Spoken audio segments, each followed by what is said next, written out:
c'est les 270 députés réunis ensemble dans un même hémicycle qui définissent la ligne de conduite du groupe. Et donc, les Français se retrouvent 30 parmi les 270. Donc, on a à faire valoir nos points de vue dans cet hémicycle-là. Après, au moment du vote, il y a parfois des votes de délégation, mais le débat est ouvert entre nous. Quel est le contenu du travail au sein du PPE? Comment est-ce que s'établissent les positions et comment s'organise le travail en son sein? Le débat est toujours très ouvert. Et Joseph Daul, le président du groupe, qui est maintenant le président du parti également, a toujours veillé à cette liberté de parole et à cette grande démocratie dans la prise de décision.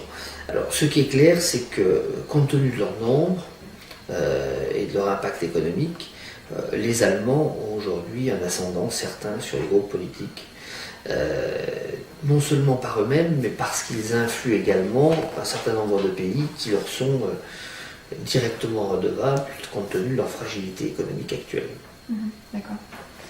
Et est-ce qu'il y a également des divergences entre les différentes droites d'Europe? C'est-à-dire dans différentes, disons...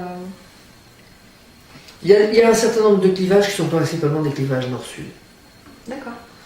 Et derrière ces clivages nord-sud, c'est pas que nord-sud de la géographie, ou de la longueur du jour et de la nuit.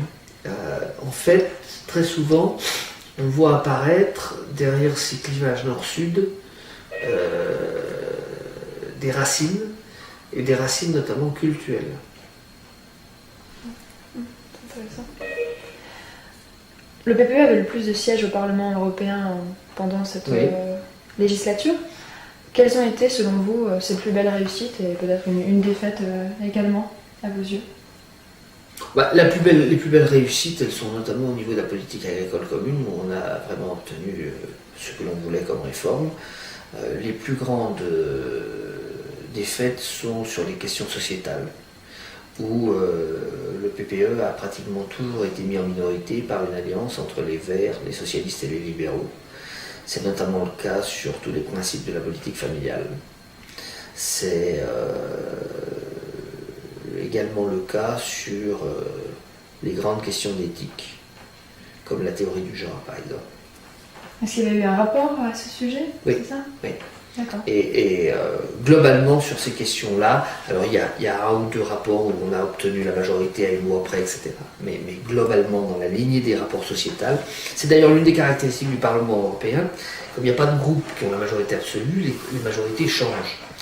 Et on peut dire que sur toutes les questions à connotation économique, la majorité est plutôt de droite centre-droit, entre les libéraux, le PPE et le groupe ECR. Par contre, sur toutes les questions sociétales, la majorité est de gauche, entre les communistes, les socialistes, les verts et les libéraux. Et en fait, c'est les libéraux qui font la balance sur les questions. D'accord. On entend souvent que Bruxelles décide que. Est-ce que